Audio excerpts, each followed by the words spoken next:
Всем привет! И сегодня мы с Максимом Ульяновым подготовили для вас один очень интересный выпуск, посвященный страшным мультикам и их потерянным эпизодам. Перед тем, как мы начнем, подпишитесь, поставьте лайк, нажмите на колокольчик, расскажите о моем канале своим друзьям и положительно прокомментируйте. Всем приятного просмотра! Первый эпизод называется Faded Games. Рассказ идет со слов очевидца. Был один день, который я запомню на всю жизнь. И этот день, это был эпизод из вселенной Стивена. Теперь вы можете подумать, как могло такое веселое авантюрное шоу пойти не так, как нам? Хорошо, я вам скажу. Я вернулся домой и сделал свой обычный распорядок дня. Делал домашнее задание, ел что-нибудь и так далее. Итак, я был дома один. Обычно со мной был брат, но он пошел с моей мамой, а папа был на работе. Я лежал в постели, разговаривал по телефону с друзьями в приложении Pickwagon, когда поднял глаза и увидел, что Cartoon Network рекламирует новые четверги. Было сказано, что следующим будет вселенная Стивена, одно из моих любимых шоу телеканала Cartoon Network, кроме покемонов, обычное шоу и тайны Strange Girl. Я написал в приложении, что раньше говорил своим подписчикам, что скоро вернусь. Я выключил телефон, положил его рядом и включил телевизор. Я был почти уверен, что это должен был быть Кроссер, Уни, Газ, Стивен Универсар. Поэтому я был взволнован. Но я не получил того, чего ожидал. Эпизод начался с обычной до-шоу темы, которую я всегда любил наплевать. В теме не было абсолютно ничего плохого. Но когда дело дошло до названия серии, это стало странным. Обычная веревка до белья, на которой держалась одежда Стивена, была разорвана, а рубашки и брюки Стивена лежали на земле, грязные и немного изорванные. Но не настолько, чтобы они были полностью разделены. Название более светлое, чем обычно, гласило «Вытекшие драгоценные камни». «Ха!» – подумал я. Предполагается, что серия будет называться «Скажи, дядя». Я подошел к гиду, и он все равно сказал название Кроссера. Я подумал, что, возможно, в последнюю минуту Cartoon Network решили впустить в эфир другой эпизод, который, по их мнению, должен выйти перед кроссовером. Но, чувак, я был разочарован. Эпизод начался в доме, но было немного тихо. Затем через отошедшую дверь вошел Стивен, выглядя немного грустно, но не подавленно. Просто его обычное грустное лицо. На улице шел дождь, поэтому я подумал, что ему просто грустно, что он не может быть там. Внезапно Оптимист и Грант прошли через подушечку деформации. Но жемчужина отсутствовала. Я заметил, что по лицу Амистита текла слеза, и это выглядело как в обычном мультяшном стиле, очень ярко-синим и нечетким, совсем не гиперреалистично. Я был немного удивлен этим, увидев, что Оптимист обычно самый энергичный и веселый из этой группы. Я вернулся на Pickwagon и попросил фанатов Стивена Универсара поговорить со мной об этом новом эпизоде. На удивление, некоторые из моих друзей тоже видели самое, что и я. Почему-то серия уже пошла в рекламу, поэтому я решил поболтать о том, что происходит. Мы обращались друг к другу по частым наших имен пользователей. Конец истории. Следующий эпизод относится к мультику «Звезда против сил зла». Описание также со слов очевидца. «Звезда против сил зла» — это отличное шоу, но есть одна вещь, которую я могу стереть из головы. Это должна быть одна серия, которая вышла в 3 часа ночи, всего 2 ночи назад. Дисней известен с тем, что не выпускает свои анимационные шоу на DVD в виде полных сезонов, в отличие от Nickelodeon или Cartoon Network. Я предполагаю, что этот эпизод, который я вам расскажу, может быть причиной того, почему я вернулся домой только в 2 часа 42 минуты ночи. Однажды это были часы до финала, поэтому вместо учебы я тусовался с несколькими сверстниками. Я попытался отдохнуть, но не смог заснуть, поэтому включил телевизор и переключился на Disney. И просматривая телегид, я заметил, что транслируется новый неожиданный эпизод. Ни объявления, ни намека на файлы не было упомянуто ни на сайте канала, ни в сообщениях, никакой рекламной информации в интернете и на телевидении тоже не было. Мне было любопытно, хотя надо было просто учиться и готовиться к финальной неделе. Тем не менее, было 3 часа ночи, и я не с терпением ждал выхода новой серии. Эпизод начался с обычного выступления, но в середине, как раз тогда, когда молодой человек мужского пола спел «Я из другого». Звук был внезапно прерван звуками громких криков и коротким вторым аудиоклипом о реальном массовом убийстве. Вступление закончилось, когда я почувствовал себя неуютно. Я не собирался давать этому шанс после просмотра вступления. Но я только что вспомнил, что это начало нового эпизода, и предполагал, что возможно это был какой-то особенный Хэллоуин, который они забыли транслировать в этом году. Я прочитал TV Guide еще раз, чтобы еще раз проверить, новый ли это эпизод. Но пока я это делаю, я заметил название серии. Это читать. Мясо и картошка в эпизоде начались с того, что Стефан Баттерфляй смотрела в камеру, как будто она ломала четвертую стену. Но ничего она не сказала. На самом деле она была отчасти безчувственной. Во время этой сцены ее тело напоминает какую-то сверхъестественную норму долины. Как если бы это была бы либо ошибка анимации, либо какой-то тип традиционного захвата движения. Она о чем-то бормотала, но я не слышал никаких переговоров. Я не знаю, было ли это еще одним случаем плохого редактирования, или каким-то образом им нужно было создать какое-то напряжение, чтобы они предотвращали, поэтому мы не слышим ее голос. Не помогает то, что в этой сцене был отреферирован громкий статический звонкий шум. Марк и ее парень заходят в ее комнату и спрашивают, что она делает. Но Стар сразу испугалась, как будто она страдала от психотравмического стрессового расстройства. Марко начинает формировать приложение, но это заняло не более 3,5 минут. Я нервничал по поводу того, что раскрывает следующая сцена, учитывая ужасные события, происходящие в этом эпизоде. Марко наконец сказал Стар: «Хочешь заказать пиццу?» Я имею в виду, что редактирование, по общему признанию, выглядело как неподобное YouTube-пуп. Когда он спросил, это прозвучало так, будто было очевидное скрашивание при редактировании. Сращивание, точнее. Однако я пожал плечами. Это может быть какая-то шутка для редактирования видео. Или видео-шутка, как научил меня один африканский фильм «Кто убил капитана Алекса», где вон и пару студентов колледжа. Наверное, это та же группа людей, с которой я тусовался. Но не важно. В следующей сцене Стар и Марко гуляют в школе и разговаривают, но похоже аниматоры повторяют один и тот же цикл ходьбы на одном и том же фоне школьных коридоров. Как если бы это был старый мультфильм Ханны Барбера, где фоны повторяются, используются во время хода или бега. В этом эпизоде, в этом разговоре Марко спрашивает Стар: «Все ли с ней в порядке после вчерашней ночи?» Я испугался, когда Стар ответила следующее: «Видишь ли, Марко, я обычно говорю, что Земля – идеальное место. По правде говоря, это не так. Мы живем в мире лесных пожаров, убийств, свободных монсонов, взрывов, войн, массовых расстрелов, терроризма, цунами, самоубийств, некрофилии, преступности, зоофилии. Подумайте об этом, Марко. Эта Земля есть полнозречный труп, который по-царски отмыли чертовы массовые антиполитические СМИ. Ого, она проклята! И это не было тоже. Защипал. Этого никогда не случилось в этой серии раньше, и читать лекции о реальных заговорах правительства в детском мультипликационном шоу. Слушай, Марко, я нагоняю яркость в это долбанное измерение. Бог заплатит за нанесенный ущерб. Как я только собирался выключить телевизор, я увидел ядерный взрыв, нарисованный более реалистично, чем все остальное в сериале. Граждане-школьники, Марко Королева, все остальные кричали от ужаса и ангелов. Единственной выжившей была сама Стар. Я видел ядерный взрыв, нарисованный более реалистично, чем что-либо еще в сериале. Граждане-школьники, Марко Королева, все остальные кричали от ужаса и агонии. Единственной выжившей сама Стар была. Я видел этот ядерный взрыв.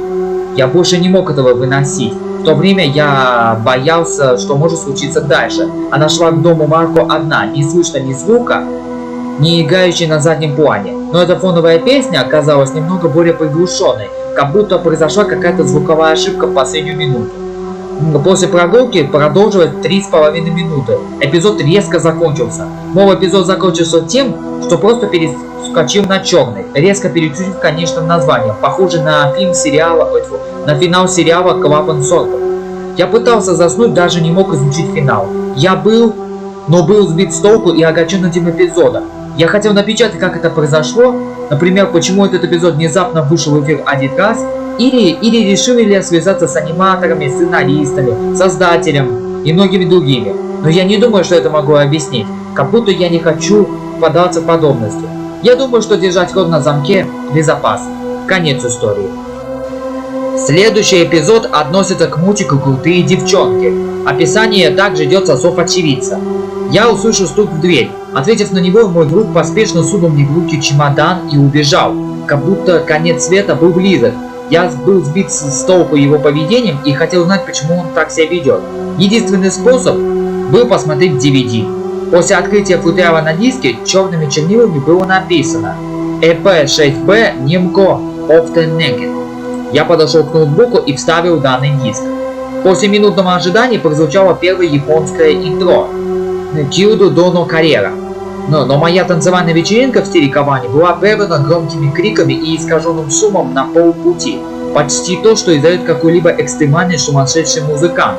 Пока улыбающиеся лица три крутые девчонки хмурились и плакали. Почти все остальные его выступления выглядели ужасно напуганными, когда над ними нависела темная фигура, напоминающая Химко. Однако последние 5 секунд выступления завершились нормально. Я был сбит с толку, но все равно продолжил смотреть. Карточка заготовка эпизода появилась с японскими иероглифами и переводом ниже. Химко ночи. И да, удобно. На этом DVD были субтитры. Все началось очень похоже на настоящий эпизод 6B об особняке Химко и ее семьи. По большой части вступительные сцены с ее горячными и ее выступления оказались верны заключительному эпизоду. Сначала я подумал, как, черт возьми, это напугало моего друга до смерти. Вступление в сторону это кажется вполне нормально. Затем дело дошло до того, что Химко взяла своего любимого кота и рассмеялась обычным смехом. Именно в этот момент все стало еще более безумным. Вместо того, чтобы черные лучи стреляли в нее и в кошку, меня встретили совершенно другой сцены, в которой огромная лапа с острыми когтями, напоминающей волчьи когти, вырвалась из земли к ее удивлению. Она попыталась убежать, но случайно споткнулась и упала. Ее кот оставил ее позади. Химко могла только наблюдать, как лапа медленно приближалась к ней. «Пожалуйста, не делай мне больно!» Она беспощадно умоляла. Словно говоря, нет пощады. Лапа впилась своими острыми когтями в ее правую руку, отчего она испустила леденящий кровь крик боли. Слезы хлынули из ее глаз с большой скоростью. Когда это произошло, кровь начала вытекать из руки. Я был чрезвычайно шокирован тем, что люди, стоящие за этим шоу, были довольны такой концепцией и теперь начали понимать испуг моего друга. Еще меня потрясло то, насколько реалистичны были ее крики и плач, как будто актриса действительно испугалась во время записи. Это в сочетании с довольно жутким саундтреком вызывает мурашки по моей спине. Сцена закончилась тем, что лапа внезапно растворилась и Химко рухнула на землю. Больше ее никто не видел. Затем эпизод перешел в школьную сцену, где Химко с повязкой на руке пытается привлечь внимание людей или, по крайней мере, пообщаться с ней. Однако вместо того, чтобы просто игнорировать ее, студенты в этой версии действуют более злобно. Они действительно смотрели на нее снизу вверх и назвали ее довольно оскорбительными именами, такими как «шоу уродов» или «уродовая». А некоторые начали ущипнуть ее раненую руку. От боли она в слезах побежала в конец класса, где встречает титулованных суперкрошек, сидящих за своими партами. У них только 3 шанса на самом деле с кем-то подружиться. Сначала она спрашивает Людях, как обычно, но когда позируют перед сорванцем, Людях вместо того, чтобы тереть носом о платье Химко, наносит удар ей в лицо, отправляя ее к столу Бабблза. У обычно бодрой Бабблз теперь было выжирание абсолютного презрения. Ее единственными словами были «уйдите» или «умрите». Наконец-то Химко подошла к дымящей Цветке и разбудила ее. Однако вместо того, чтобы спросить, кто она такая, она втыкает свой стол в грудь девушки, отправляя ее к передней стене. Мало того, что весь класс смеялся на ней, она также начала кашлять кровью, когда она со слезами на глазах смотрела на своих сокурсников. Заиграла грустная скрипкачная музыка, и одна кричала на них. «У меня достаточно!» Все, что я когда хотел, либо чтобы ко мне относились с уважением, но по некоторым причинам никто мне не дает шанса. Затем она сбежала из школы. Моя реакция менялась от испуга до печали и гнева. Бедную Химко издевались все, даже чертовы крутые девчонки. Что еще эта глупая шутка могла бросить в меня? Я получил свой ответ, и он был некрасивым. Остальная часть серии кардинально отличалась от финального продукта. Появляется табель с надписью «До ночи». Затем в этой серии были показаны добрые 1,5 минуты, как бедная Химко плакала всем сердцем в подушку. Я плакал вместе с ней, как мог понять сценарий. В этот момент полная луна осветила окно ее спальни и осветила ее, заставив ее взглянуть вверх. Через несколько секунд ее тело начало сильно трястись. «Что происходит?» Со слезами на глазах спросила она, испугавшись. Она начинает замечать, что по всему ее телу растут каштановые волосы. Вскоре он покрыл все ее тело. В то время как это происходит, она перетерпывает серию болезненных трансформаций, сопровождающих ужасным хрустом костей. Они включали ее обычные пышные волосы потемнели до того же коричневого цвета, что и волосы на всем теле. Ее глаза потускнели с красных до зеленых. От ее лица выросла морда, которая закончилась большим синим носом. Ее зубы стали острыми, ее уши стали заостренными. Сзади вырос хвост, а на кончиках пальцев рук и ног появились когти. Они были такими большими, что костяные когти вылазили из туфелек. «О боже!» – я закричал. Химко превратилась в оборотня. Я увидел сцену, в которой Химко, явно расстроенная, начала рыдать и терять контроль. Она пробилась сквозь стены и направилась к основанию дома, где находились другие члены семьи. Она встречает своих родителей. Услышав шум, ее отец оборачивается. Что значит это жалкое извинение дочери? Химко бросается на него, растягая его пополам. Прежде чем мать успела что-то сделать, ей перерезали шею когтем. В обоих случаях повсюду брызнула кровь. Затем она продолжала убивать всех горничных, заливая их в лужу крови. На улице она решила, что следующей целью ее будут студенты и особенно крутые девчонки. К этому моменту я практически поддерживал Химко. Наконец-то она мстила своим агрессорам. Ура! Затем мы переходим к лаборатории профессора. Камера перемещалась по тускло освещенной комнате, показывая профессору Кутумика, Кена и Пич. Все они были зверски убиты. Кутню отрубили голову, Кену порезали лицо, а Пич превратился в кота, вокруг которого были разбросаны его части. В углу крутые девочки были связаны, дрожа от страха при виде Химко. Она прыгнула, прежде чем камера переместилась наружу, где на окно попали брызги крови. Затем мне представили монтаж, в котором Химко убивает нескольких персонажей, в том числе ее одноклассников и миски. Все по вождении того, что звучало как обычная музыка ужасов. Когда ее ярость подошла к концу, наступил рассвет, вернув ее к нормальной жизни. Она посмотрела на свои окровавленные руки и платье и, не помня, что произошло, начала волноваться. В этот момент появился ее кот, нетронутый. Но также она потрясно посмотрела и убежала в неизвестном направлении. «Нет, подождите!» – позвала Химко. Это было бесполезно, потому что кошка уже ушла. Удрученная, она посмотрела на окружавшее ее поведение и трупы. Итак, вот я кем должна быть? Монстром? Теперь я знаю, что должен делать.